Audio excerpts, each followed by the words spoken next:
Hello and welcome to the fourth lecture devoted to Jeanette Winterson's novel, The Passion. This will conclude the discussion we have initiated in Lecture 1 regarding the themes and events and narrative strategies described in the novel.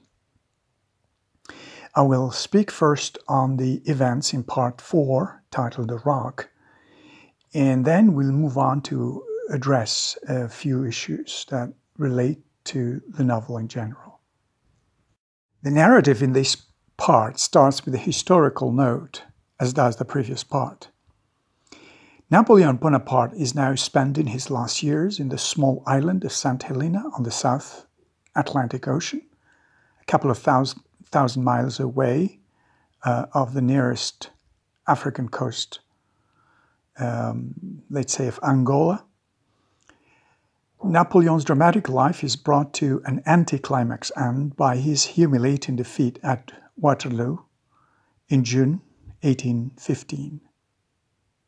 His rise and fall have become a legend.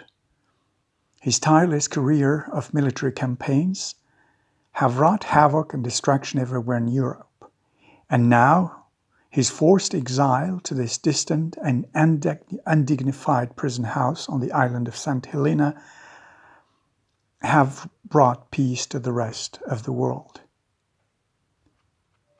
There's a striking parallel here with the turn of events involving Henri. He too is convicted of manslaughter and is committed to an asylum on San Servolo, a tiny island in the Venetian lagoon. After a few days of the murder incident, the police catch up with him and he confesses to the crime instantly to the deceased man's lawyer. The details of his conviction and confinement are told by him and by Villanelle. He seems to take his sentence with a light heart and gradually sinks into a kind of peaceful routine. While Villanelle struggles to secure his escape from the asylum, sparing nothing, neither money inherited from her husband, nor her body to seduce the judge and his jailers to set him free, he's drifting slowly away from her. He seems to relinquish the world he left behind, the world shattered by Napoleon, the man to whom he had served for many years and for whom he had felt so much affection and admiration. The prospect of seeking his fortune again in France or building a new life with Villanelle in Venice makes no appeal to him now. He takes a great solace in jotting down his reminiscences and thoughts and finds pleasure in tending the garden and taming its wild vegetation. The daily hours he spends in the garden reflect his passion for order and discipline. Villanelle believes that his continued incarceration will cause a steady decline in physical and mental health. The fact that he has suffered from the aggressive visit of the cook in his dreams, or has enjoyed the company of his dead friends Patrick, the priest, and others at daytime are clear signs of a creeping dementia. Only his narrative imparts a different vision of his own inner experience. When he sees the day guards departing to their homes, he has no desire to be in their place. Quote, "Their faces are grey and unhappy, and they are so preoccupied with getting out, they miss what's here. Where would I go?" he adds. "I have a room, garden, company, and time for myself. Aren't these things people ask for?" Page 157. Earlier he notes that, quote, "This is not a barren place," referring to the asylum. And there's time here to love slowly on the next page, 157. So he's not entirely insensitive to the external world beyond the walls of his cell. He's aware of Villanelle's efforts to redeem him from his lot, from his isolation and loneliness. He willfully shuts her away from his world, and refuses to receive her letters or meet her at all. From the little window overlooking the lagoon, he sees her and even waves to her sometimes. His love for her remains unchanged and as strong as ever. Quote, "I am still in love with her," he says on page 157. "Not a day breaks, but I think of her, and when the dogwood turns red in winter, I stretch out my hands and imagine her hair." End of quote. It may be argued that Henri's surrender is not entirely a mark of defeat, as much as manifestation of his will to take control of his destiny and withstand all sorts of influence over him. For many years, he has loyally attached himself to everyone in his entourage, starting from the priest in his home village to his beloved Villanelle. Patrick and Domino had found him amusing and did not conceal their feelings. The cook never missed a chance to show his contempt for him. Yet most of all, Napoleon had the greatest influence over him. Until he met Villanelle, Napoleon had become his raison d'être, his master and savior. The falling apart of all these figures around him now gives him the opportunity to reflect on his past life in fresh terms. Both the journal he keeps and the garden he tends become his means to put together, organize, let's say, the various pieces of his disrupted life and reinvent a sense of harmony and peace. The narrative ends with an optimistic note. The future is not bleak, nor is it devoid of pleasures. Villanelle's life has seen milder change by comparison. With part of the money she inherited from her husband, she bought a 6-story building adjacent to that of the Queen of Spades. Her encounter with this old friend takes a different turn. Villanelle is jealous of her freedom and peace of mind. She resists the graceful approaches of the Queen of Spades, and in just a reminiscent of Henri, she banishes her from her life. She keeps visiting the casino, though not necessarily disguised in masculine garb as before. She has a girl to attend to, the fruit of her relationship with Henri. She tries to save Henri and even contrived a plan for his escape, but he seemed determined to stay away from her and from the world beckoning to him outside. This is how the story ends. It has a sense of closure.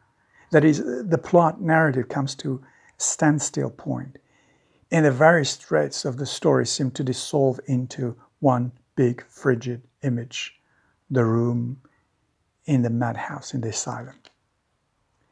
The death of the characters, Patrick, Domino, the cook, and the disappearance of Napoleon and a Queen of Spades create a sense of vacuum in the narrative and anticipate its denouement.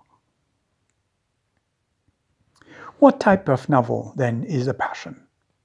What do we make of its narrative techniques, its elements of fantasy? In what sense can we say it is a postmodern novel? What is the relevance of history in the novel? How do historical incidents enhance the plot and characterization in the novel?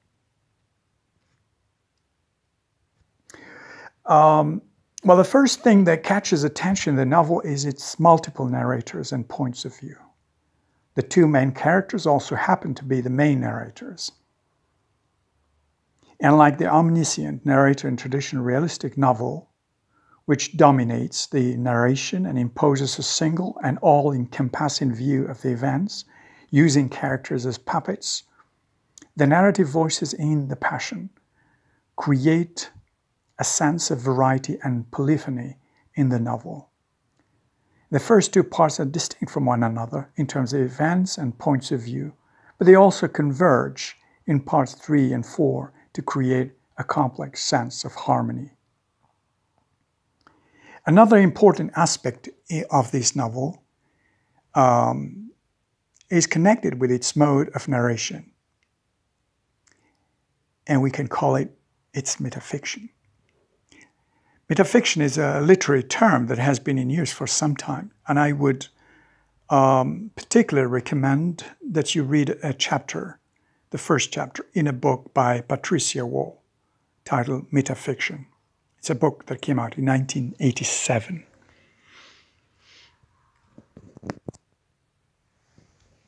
Here is an interesting quote cited on page 2 from Patricia Wall's Metafiction. Metafiction, she says, is a term given to fictional writing which self-consciously and systematically draws attention to its status as an artifact in order to pose questions about the relationship between fiction and reality. In providing critique of their own methods of construction, such writings not only examine the fundamental structures of narrative fiction, they also explore the possible fictionality of the world outside the literary fictional text. End of quote. What this quote says is that there are novels and short stories that make you aware all the time that what you're reading is nothing but an imaginary story couched in literary style and not some truthful reflection of reality. This metafictional narrative will make it hard for you to slip into the imaginary world described, but will force you to reflect on the story itself, its form and textuality, without paying too much attention to its factual validity. This is an important aspect of metafiction, and it concerns the immense generic potential for experimentation that novels have. Through fiction, writers can try different techniques, voices, landscapes, and narratives without being bothered with the question of credibility or consistency. They do not have to adapt to existing forms or have formal training to write about particular topics or cover past historical eras. Writers, in other words, can try all types of situations, characters, settings, and narrators. Yet there are many contradictions, missing episodes, shifts, and ironies in metafictional narrative, but they are all intended by the author as alternative ways of shaping new perspective and insight from traditional wisdom and scholarship. In the case of The Passion, Jeanette Winterson's novel, we have seen how the author uses Napoleonic War as a historical backdrop of the story. In a previous lecture, I spoke about the effacing or putting to the side of mainstream historical narrative of Napoleon to spotlight a minor and rather trivial narrative. Henri's and Villeneuve's, that is. Accounts of Napoleon's victories and defeats, his life story and character are told in hundreds of books. The Passion, the novel, reverses this tendency and creates a kind of buffoon out of Napoleon. He becomes what enforcers a long time ago called a flat character. Villeneuve and Henri are fully developed characters, on the other hand, and are brought to the limelight where they become close and familiar characters. We end up having different reflection on the Napoleonic era from those imparted to us in history books. We do not even care if this story has any validity or whether it dovetails with traditional historical records, because it's a work of fiction first and foremost. I call this an act of empowerment, empowerment of characters and empowerment of the narrative. The other aspect of metafiction that applies to Jeanette Winterson's novel, The Passion, is the ability to raise doubts and questions about historical discourse. Are historical narratives not fictional narratives after all? What irrefutable evidence we have that the accounts we read by learned historians are pure fabrications of the imagination? How can we reduce the vast and infinite range of everyday life events to a coherent, meaningful narrative based on a given sequence and a linear sense of logic, as we find in history books? Is life not more mysterious and complex than we generally assume? Well, in fact, a famous American scholar named Hayden White argues in a number of books he has written on the relationship between literature and history that Historical writing, historical scholarship is also in some measure a type of fictional writing because it uses similar tropes and techniques as fictional writing. In The Passion, there is an early indication that Henri keeps a record of his daily life for the sake of being able to remember what he had gone through. Although he is challenged by Domino about the credibility of his account, arguing that what matters is the present and not the past. Henri replies that he writes for his own sake and does not lay any pretense to being an objective chronicler of events. The novel itself, The Passion, is shaped by the subjective voice of the two narratives, who not incidentally, not surprisingly, have limited knowledge and power to influence the world outside. And yet we can see the discreet intervention of the author in weaving these different personal narratives together and highlighting the episodes that are significant in the lives of the two characters. What we read eventually is a novel written by an author who is aware of the choices she makes. The defeat of Napoleon, the reappearance of the cook, and the death scene all are brought together to make the story meaningful and to grant it the sense of closure and finality I referred to earlier. There are scenes and incidents that have fantastical quality in the novel. I'm sure you have wondered about that. Patrick's ability to see far and spy in female figures, or Villanelle's stolen heart hidden in one of those rooms in the 6-story building that Henri ventures to bring back and places back supposedly in Villanelle's chest. Or take Villanelle's webbed feet, which enabled her to walk on water. All of these are elements of fantasy that cannot be explained in a rational way.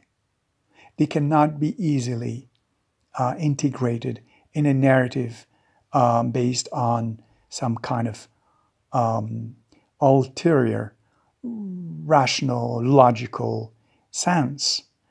They are left to challenge and mock our belief in sense of reality. But they also attract attention to the fact that this world of fiction and not, this is a world of fiction and not a world of reality. And it's not a reflection of the physical world outside. Okay, well, in conclusion, I want to emphasize the importance of reading this novel, not simply as a linear narrative, though of course we can clearly see that it is organized in a chronological order. We begin with 1804, but we move, well, actually we zip forward, we skip a few years, about 8 years, and then we are in 1812